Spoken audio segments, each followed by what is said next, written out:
Qué bueno que el pueblo de Dios está reunido esta noche para recibir la palabra en su corazón.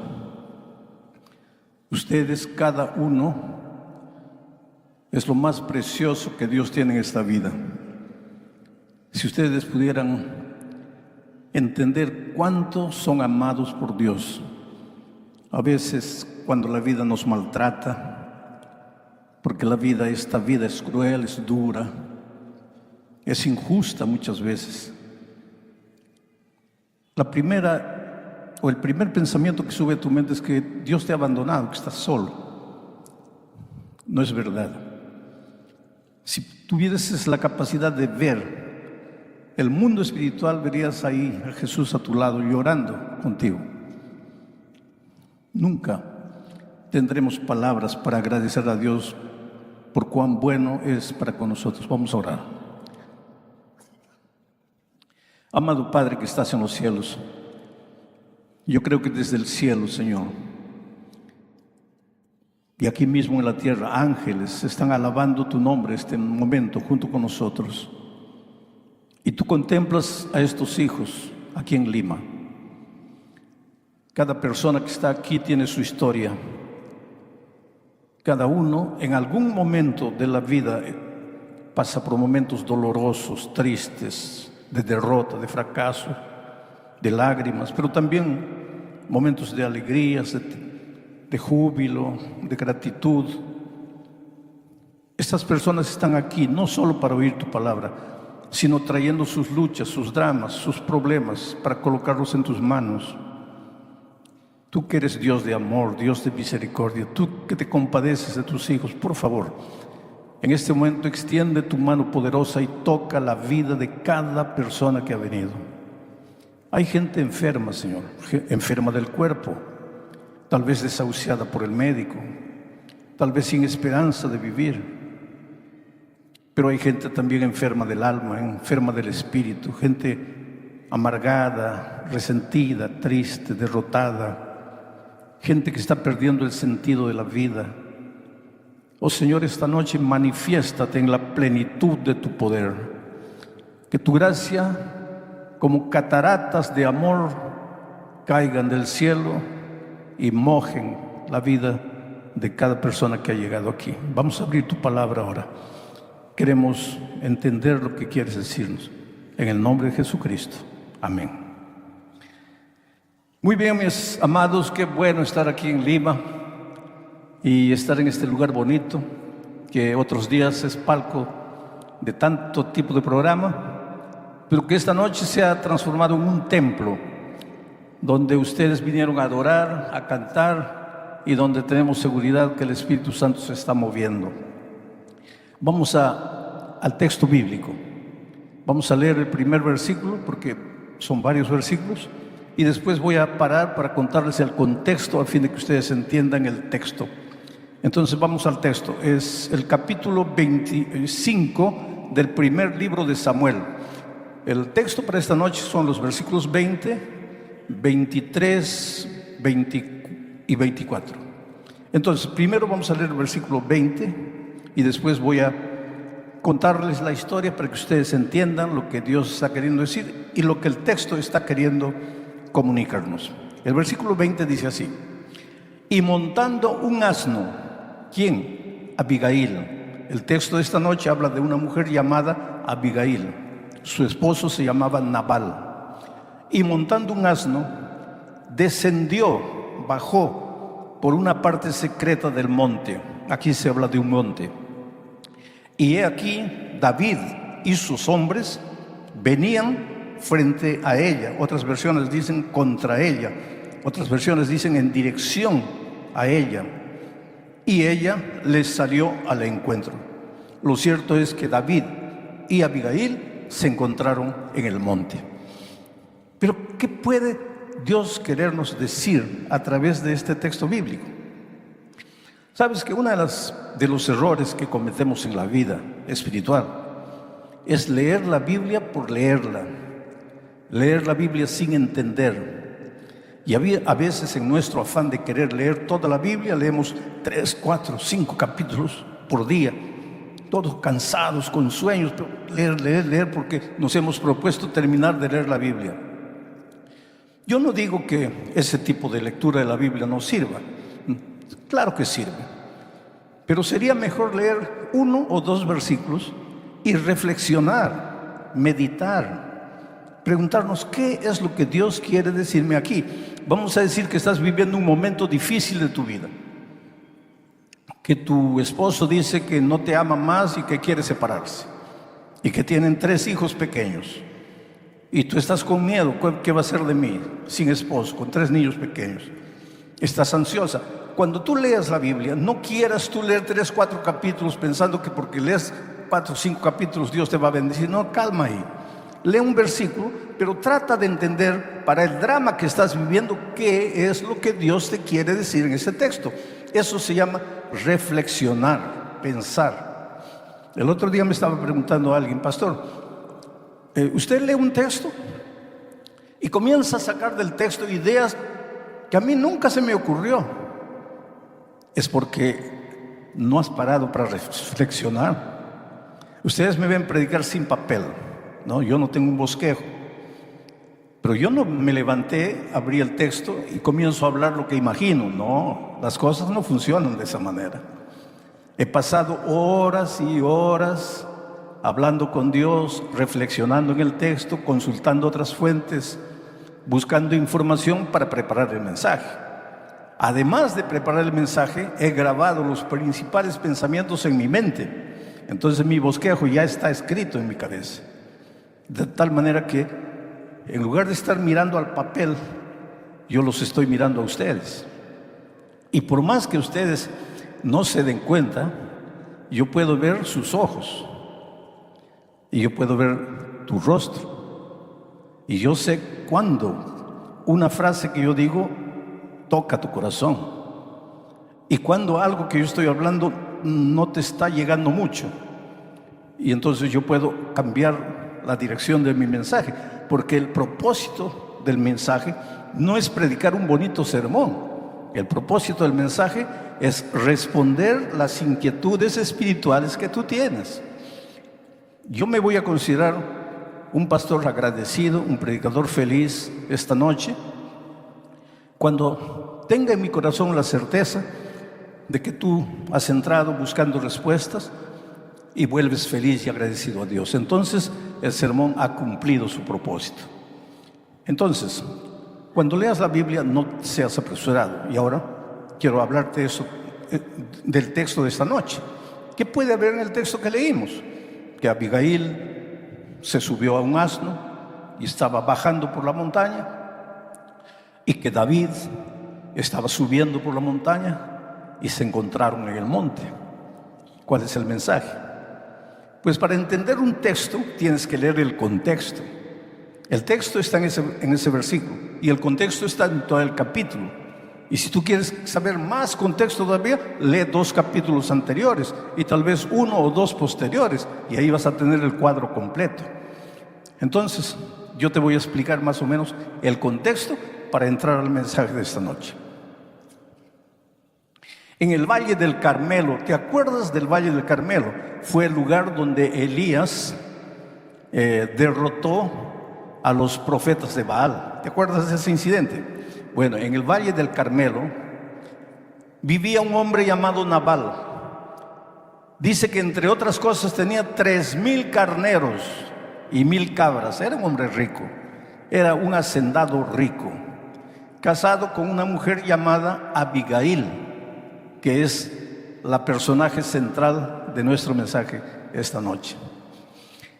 En esos días, David ya había sido ungido rey, ya era el rey de Israel, pero Esaú todavía estaba vivo, y Esaú no quería soltar el trono, y en lugar de ceder la corona a David, lo perseguía, lo quería matar para que no ocupara su lugar. Pero es que el reinado de Israel no dependía de Saúl, dependía de Dios, y Dios había llamado y había ungido a David como rey. Te hago una pregunta. En el trabajo, Dios te ha bendecido y tú te vas proyectando, pero hay alguien ahí en tu trabajo que te quiere serruchar el piso. Hay alguien ahí en el trabajo que ya se ha dado cuenta que Dios te ha bendecido y que tiene miedo de ti. Y ese miedo de ti se expresa en traición. Y sin que tú sepas, va donde el jefe y trata de menoscabar tu imagen delante del jefe. Bueno, eso sucedía en aquellos tiempos. Tus enemigos te persiguen porque tienen miedo de ti. El rey Saúl perseguía a David porque tenía miedo de David. Porque cuando Dios determina quién va a ser el rey, no importa que el mundo entero haga lo que quiera, el rey que Dios ungió va a ser rey. Y si Dios te hizo nacer, te trajo a esta tierra para que seas un hombre, una mujer victorioso, no importa lo que tus enemigos hagan, Dios te va a llevar por el camino de la victoria. No tengas miedo, porque tú no viniste a este mundo porque quisiste o porque tus padres quisieron. Tú viniste a este mundo y estás vivo porque esa es la voluntad de Dios y el plan de Dios se va a cumplir en tu vida. Aunque los seres humanos hagan lo que quieran para entorpecer el plan de Dios se va a cumplir en tu vida. Bueno, el rey David estaba perseguido por el rey Saúl. Estaba andando por los campos cerca del Carmelo, donde vivía Nabal, hombre rico. Y Nabal estaba haciendo una fiesta porque estaba trasquilando sus ovejas. Y cuando los pueblos en aquel lugar, los hacendados, trasquilaban sus ovejas, hacían fiesta, preparaban un banquete, invitaban a los vecinos y hasta a veces al pueblo para que comieran de gracia y participaran de la alegría de la trasquila de las ovejas. David estaba cerca, no tenía pan, no tenía comida, estaba perseguido, no tenía dónde dormir. Con su pequeño ejército dormía en las cuevas. Se enteró que Nabal estaba ofreciendo una fiesta. No fue para participar de la fiesta y comer gratis, porque para David no era tiempo de fiesta, para David era tiempo de guerra. Estaba siendo perseguido. Ojalá que nosotros entendiéramos un poco la capacidad de David de ver las cosas. Tiempo de fiesta es tiempo de fiesta, tiempo de trabajo es tiempo de trabajo. Tiempo de vacaciones es tiempo de vacaciones. Tiempo de cumplir el deber es tiempo de cumplir el deber. Para David no era tiempo de fiesta. Hay tiempo para la fiesta, para la celebración, para el júbilo, para la alegría. Por ejemplo, ustedes aquí en el mes de agosto, el 3 de agosto, van a tener la clausura, el encerramiento del programa Caleb en el estadio, posiblemente nacional. 40,000 personas reunidas en el estadio. Me pidieron que venga a predicar, voy a predicar. Pero esa va a ser celebración.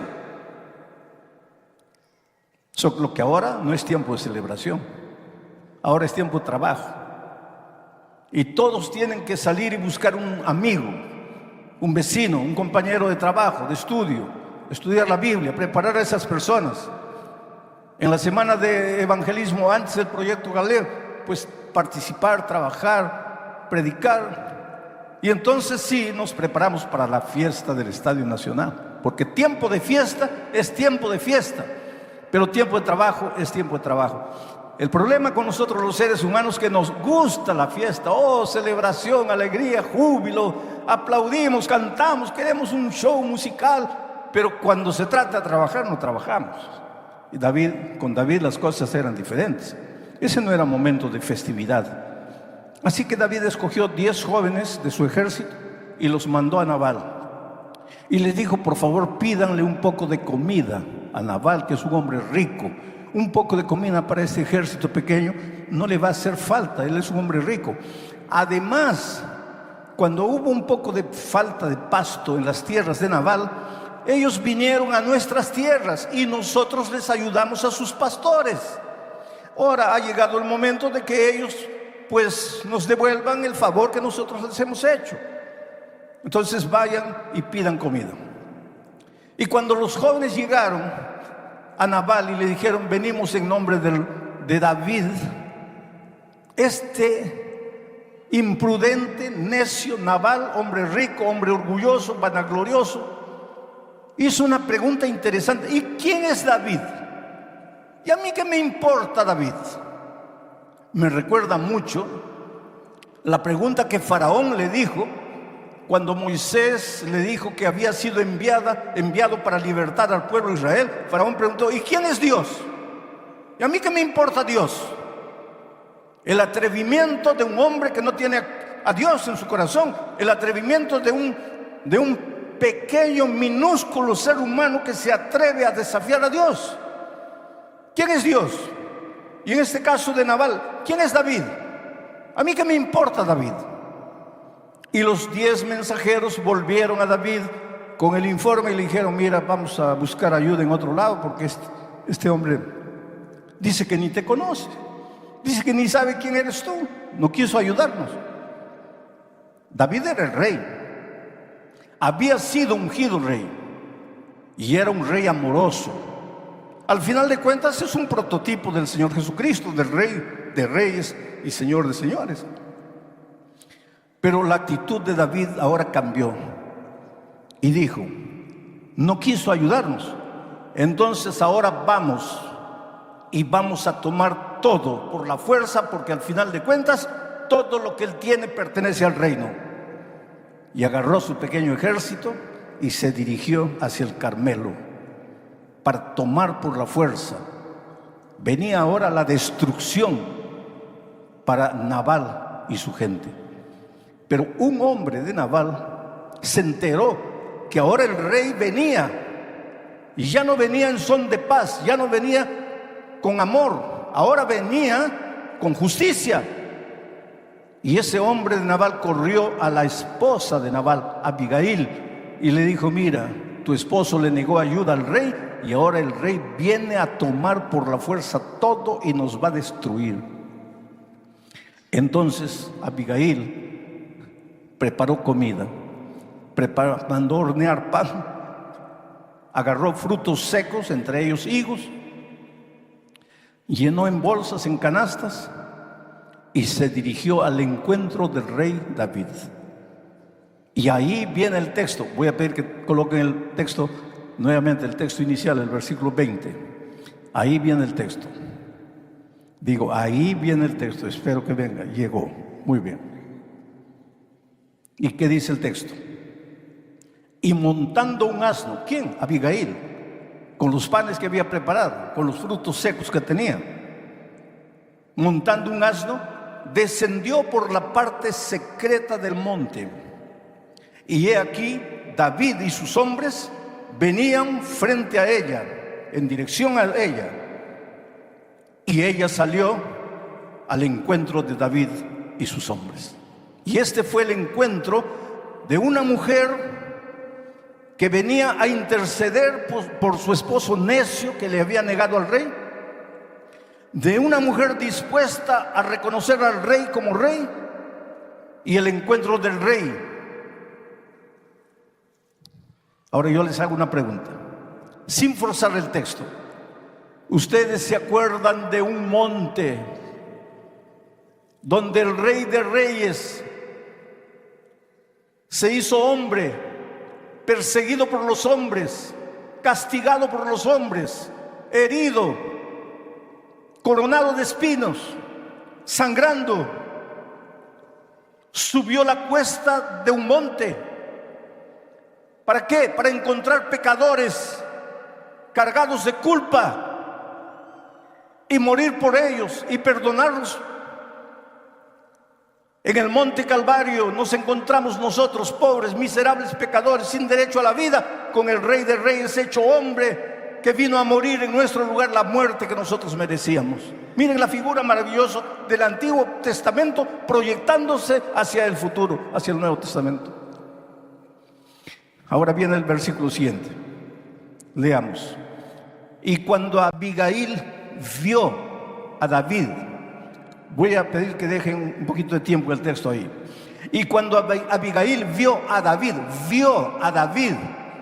no vio a un hombre perseguido, aunque David estaba perseguido. Cuando Abigail vio a David, no vio a un hombre con hambre, aunque estaba con hambre.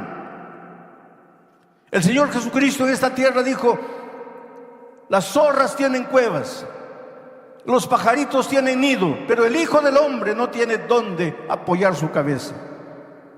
Pero Abigail tuvo la capacidad de no ver a ese hombre sin cuevas, sin nido.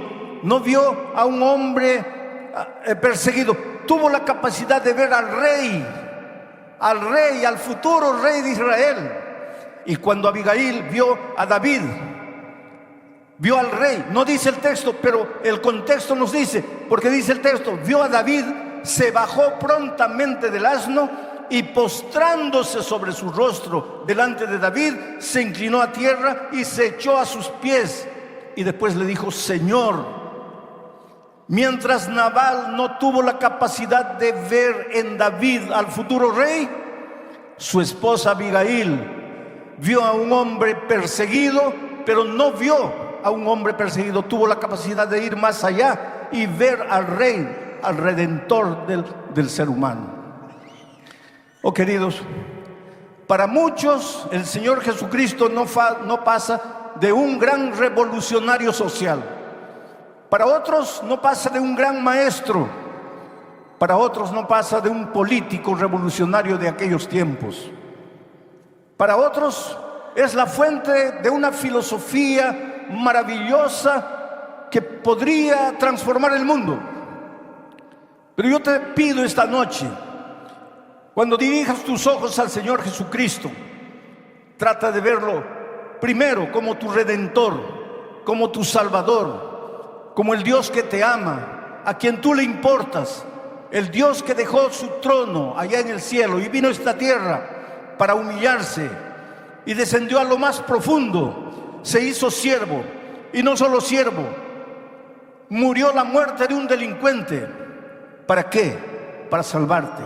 ¿Y por qué? Porque le importas. No importa quién seas tú. Cuando en tus noches tormentosas la conciencia te acuse, te atormente, te diga que por la manera como estás viviendo tú no mereces el amor de Dios, mira la cruz del Calvario. Si tú no merecieras el amor de Dios, el Señor Jesucristo no habría derramado su sangre en la cruz del Calvario. Tú eres valioso. Tu valor no se mide por la ropa que vistes. Tu valor no se mide por la apariencia de tu rostro. Tu valor no se mide por tus bellos ojos azules. Tu valor no se mide por tu estatura, ni por tu cuenta bancaria, ni por tu posición social, ni por tu grado de instrucción. Tu valor se mide por la sangre preciosa que el Señor Jesucristo derramó en la cruz del Calvario. Oh, cómo eres valioso. Una de las primeras cosas que necesitas hacer en la vida para crecer es aceptar que eres valioso, porque el Señor Jesús te ama. No eres un murciélago que tiene alas e intenta volar. Tú eres un águila para surcar el cielo azul. No quedes satisfecho escarbando, buscando maíz en la tierra para poder comer. Abre las alas y vuela. Porque cuando el Señor Jesús murió en la cruz por ti, condenó al diablo. Y desde aquel día el diablo sabe que está derrotado. Él no tiene derecho de esclavizarte. Si has entrado esta noche aquí amarrado a algún vicio, encadenado a algún hábito, víctima de alguna pasión, pobre esclavo de algún pensamiento inmundo, en el nombre del Señor Jesucristo te digo esta noche: rompe esas cadenas, porque tu Dios es un Dios maravilloso, porque tu Salvador es un Cristo, Dios eterno, que se hizo hombre y fue tentado en todo, así como tú, pero nunca cayó. Y no cayó para probarte que es posible vivir una vida victoriosa en esta tierra. No te sujetes miserablemente a la esclavitud que el diablo quiere imponerte.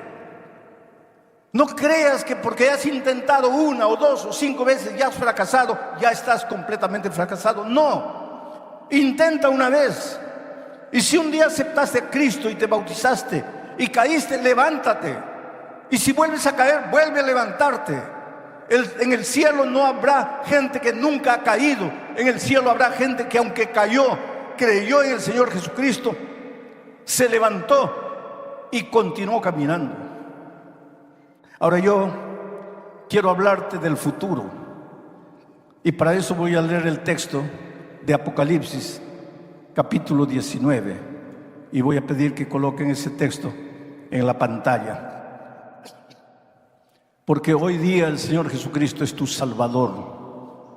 Él te ama y Él quiere salvarte. Cae a los pies de Jesús como Abigail.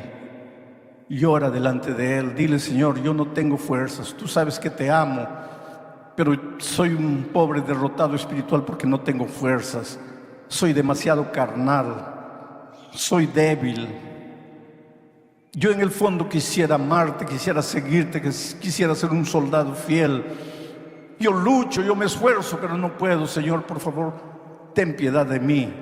Y puedes creer que el Señor Jesucristo te va a abrazar, va a depositar en tu frente el beso de su amor, de su paz. Y esta noche vas a salir de aquí transformado. Pero hoy el Señor te extiende la mano.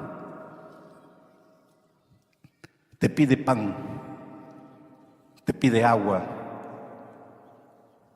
Es tu corazón. Dame, hijo mío, tu corazón, dice Él. Pero breve, querido, muy pronto el Señor Jesús va a regresar, pero ya no como tu Salvador, va a regresar como tu Rey. Y mira cómo Juan lo describe. Lee el versículo en la tela. Dice así: entonces vi el cielo abierto. Está Juan mirando la visión. Entonces vi el cielo abierto, y he aquí un caballo blanco. En el monte era un asno, aquí es un caballo.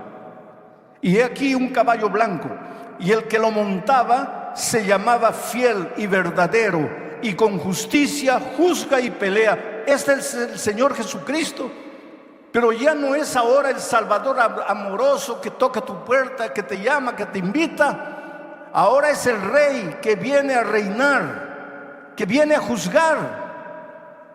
El versículo 11 dice, el 13 dice: estaba ese hombre vestido en el caballo blanco que vio Juan, estaba vestido de una ropa teñida en sangre, y su nombre es el Verbo de Dios. Mi pregunta es: ¿por qué su ropa, por ocasión de su segunda venida, está teñida en sangre? ¿Por qué? Y si ustedes siguen leyendo el texto, verán que esa sangre es el jugo rojo del lagar. Porque cuando el Señor Jesucristo viene para juzgar, viene para establecer su reino.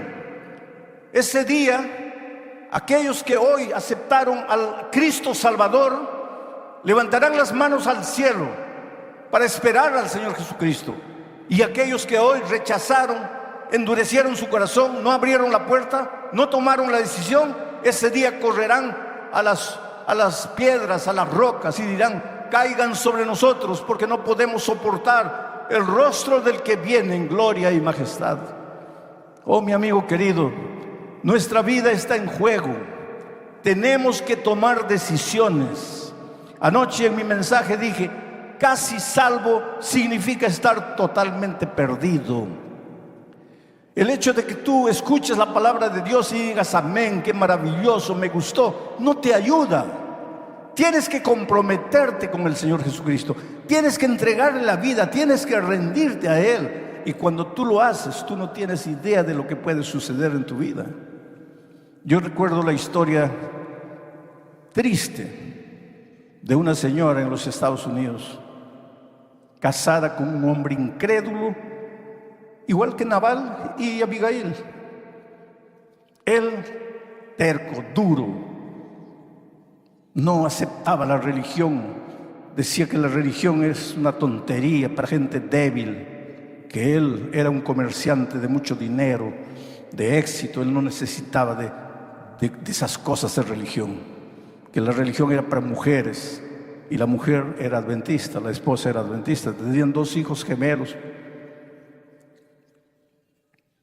Una noche, era tarde, él despertó, ella no estaba en la cama, se levantó, lo que está haciendo a medianoche en la sala, y cuando fue a la sala, vio que ella estaba en la computadora escuchando un sermón mío, y él agarró la computadora y la tiró al suelo y la pisoteó, la reventó, y no contento con eso, la agredió físicamente. Era un hombre malo, era un Nabal. Jesús llamaba a su corazón, Jesús tocaba la puerta de su corazón, pero él no se rendía, él no se entregaba. Un día los hijitos crecieron, con 12 años decidieron bautizarse, y la mamá les dijo: inviten a su padre, porque tal vez si ustedes, porque él los ama, si ustedes le invitan, él va a aceptar venir a la iglesia. Y los hijitos fueron: mira, papito, este sábado nos vamos a bautizar, quisiéramos que veas nuestro bautismo. Y él les dijo: mira, yo no me meto, no digo nada, yo miro en silencio. Ese asunto de religión es asunto de tu madre, y si ustedes quieren seguir las tonterías de ella, está bien, yo no les digo nada, pero yo no, a mí no me hablen, a mí no me inviten. Para mí Dios no existe, yo no quiero saber nada de eso. Ahora, imagínense cómo los muchachos se sienten. Pero por más que él amaba a sus hijos, su corazón era duro para aceptar al Señor Jesucristo. Y el tiempo fue pasando. Y un final de semana hubo una actividad en el interior, en el campo, una especie de campamento. Y todas las iglesias fueron para allá, y ella también fue llevando a los muchachos. Y cuando estaban regresando en la noche del sábado, estaba lloviendo mucho. El automóvil que ella dirigía se salió de la carretera, cayó en un precipicio y murió ella y los 2 gemelos.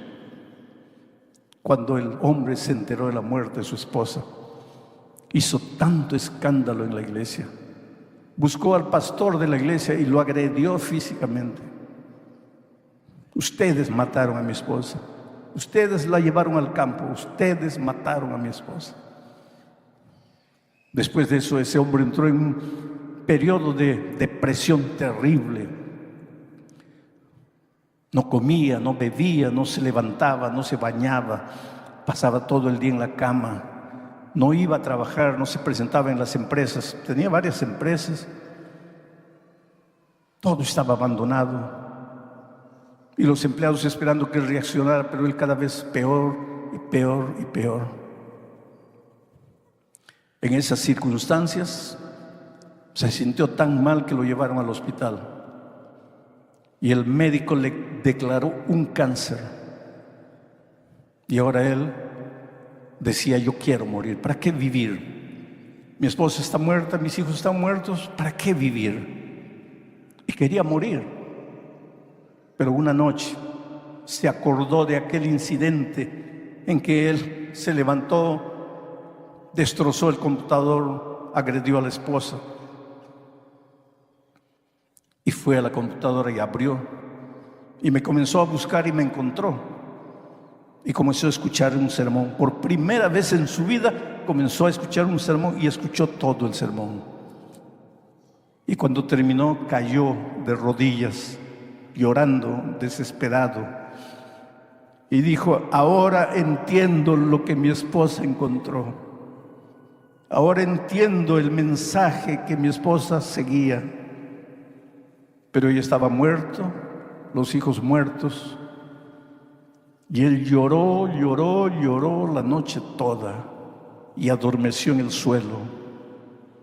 Pero la mañana siguiente se levantó diferente. Después de mucho tiempo, tomó un baño, se preparó, se afeitó y fue al trabajo. Un hombre déspota en el trabajo. Sus trabajadores le temían. Era duro, cruel, abusivo, un dictador.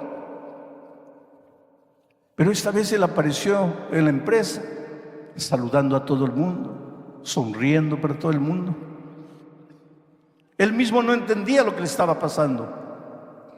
Y todos los trabajadores se miraban, sabían que él estaba enfermo, sabían que él estaba prácticamente condenado a la muerte. Y entonces los trabajadores murmuraban entre ellos y decían: él va a morir. Y las personas antes de morir se ponen así, buenitas, todas saludan. Pero lo que ellos no sabían es lo que Dios estaba operando en la vida de ese hombre. Comenzó a escuchar sermones y sermones. Y sus ojos se abrieron a las verdades bíblicas, a un mundo espiritual que él no conocía. Y lloraba. Y decía: si yo pudiera volver atrás, tenía todo para ser feliz. Una esposa linda, cristiana, una madre extraordinaria, hijos preciosos. Tenía todo para ser feliz. Lo arruiné. ¿Cómo quisiera volver atrás para aceptar a Jesús allá? Ahora, ella está muerta, mis hijos muertos. Por eso la Biblia dice: hoy es el día de buena nueva. Por eso la Biblia dice: hoy es el día de decisión. No es mañana, no es el próximo año, no es el próximo mes, no es cuando termines tu estudio, no es cuando te jubiles, es hoy. Porque un día tal vez quieras decidirte, pero te harás la misma pregunta que este hombre: ¿por qué no antes? ¿Por qué tuve que dejarlo para hoy? Pero este hombre entregó su vida a Cristo. Y el sábado fue a la iglesia. Y cuando el pastor lo vio, se asustó, porque la última vez este hombre lo había agredido. Y él se aproximó del pastor al final del culto y le dijo: pastor, no tenga miedo, yo quiero pedirle perdón. Yo no sabía lo que estaba haciendo. Y le contó su historia, le contó lo que estaba pasando. Y el pastor lo abrazó. Poco tiempo después él se bautizó. Sus trabajadores empezaron a amarlo porque él realmente había cambiado. Era una especie de padre para sus trabajadores. Y cuando llegó al final de año dijo: mira, ustedes reciben fielmente su sueldo, su 13º salario y todo, pero he decidido dar tanto por ciento de mis ganancias para dividirlo entre ustedes como dividendos. Una actitud extraordinaria, generosa, que la ley no exigía de él. Pero quiso compartir lo que tenía de alguna manera con las personas que daban su vida para construir esa empresa. Era un hombre completamente diferente. Fue al médico para el control médico y el médico le dice: ¿qué estás tomando? Nada. No, tienes que estar tomando alguna cosa fuera de los remedios que yo te doy. ¿Qué estás haciendo? Nada. Le dice: entonces te voy a pedir que hagas otro examen porque algo está mal. Y él hizo otro examen y algunos días después el médico le dijo: mira, tenemos que hablar, si tú quieres que yo te ayude, tenemos que hablar bien claro. Dime, ¿qué es lo que estás tomando? ¿Qué es lo que estás haciendo? Porque no es normal lo que está pasando contigo. Pero yo le digo: doctor, no estoy haciendo nada. La verdad es que no estoy ni siquiera tomando los remedios que usted me da, porque yo estaba completamente desmotivado para vivir. Y el médico le dijo: entonces te voy a pedir que vayas con otro médico y hagas la consulta con él y hagas otros exámenes con él. Es un especialista. ¿Pero por qué, doctor? No te voy a decir nada. Primero haz la otra consulta. Y fue. Y algunas semanas después de unos exámenes completos, el segundo médico le dijo: mira, todos estos exámenes que me trajiste del primer médico dicen que al inicio tú estabas con cáncer, pero en tus últimos exámenes tú no tienes nada, tú estás sano, tú no tienes cáncer. Y yo he hecho los exámenes y estoy comprobando, tú no tienes nada, tú estás sano. Ese hombre salió, ni se despidió del doctor, fue a la casa y esta vez ya no lloró. Esta vez levantó los ojos al cielo y dijo: Señor, yo quiero que vengas pronto. quiero abrazar a mi esposa y mis hijos. Pero Señor, gracias. Yo no merecía vivir. Yo no tenía derecho a vivir. Y me has curado. Ahora, por favor, cúrame del alma. Ayúdame a tener paz en el corazón. Hoy es un hombre transformado por el poder de Dios. A veces encuentro gente que me dice: pastor, los milagros bíblicos ya no existen. Claro que existen, querido. Yo viajo por el mundo y veo en tantos países cosas prodigiosas que Dios hace. ¿Y por qué no lo hace conmigo? Porque los milagros divinos ocurren cuando Dios quiere, con quien Dios quiere, porque Dios quiere. No son atribuciones humanas, son atribuciones divinas. Entonces no pidas explicación a Dios, pero Él te puede hacer el milagro interior, curar del alma, para que tú enfrentes, curado del miedo, curado del dolor interior, para que tú enfrentes las luchas de la vida y te vuelvas un vencedor. Por eso esta noche te voy a hacer una invitación. Esta invitación es para que vengas al monte del Calvario, trayendo tus cuitas, tus penas, tus dolores, tus angustias, tus tristezas, montado en tu asno, para encontrarte con el Rey y Señor de señores, que ahora es tu Salvador, para encontrarte como Abigail se encontró con David. Muchos de ustedes ya se han preparado para el bautismo, ya han estudiado la Biblia. Todavía no se han bautizado, pero ya han estudiado la Biblia y podrían bautizarse inclusive esta noche. Pero muchos de ustedes no han estudiado todavía la Biblia, pero han venido y han aceptado a Cristo como su Salvador esta noche y quisieran decirle: Señor, yo quiero continuar estudiando tu palabra y un día quiero prepararme para el bautismo. Sea cual sea tu casa, ¿sabes lo que te voy a pedir? Voy a pedirle a la joven que venga para cantar, porque mientras ella canta, yo voy a pedir que tú te levantes en el nombre de Jesucristo y vengas aquí adelante entregándole la vida al Señor Jesús. Yo no sé quién eres, yo no sé cómo te llamas, pero si sientes que el Espíritu de Dios te está llamando, por favor, deja la galería allá arriba, deja la galería aquí abajo y ven. Pregunto, ¿quién es la primera persona que se levantaría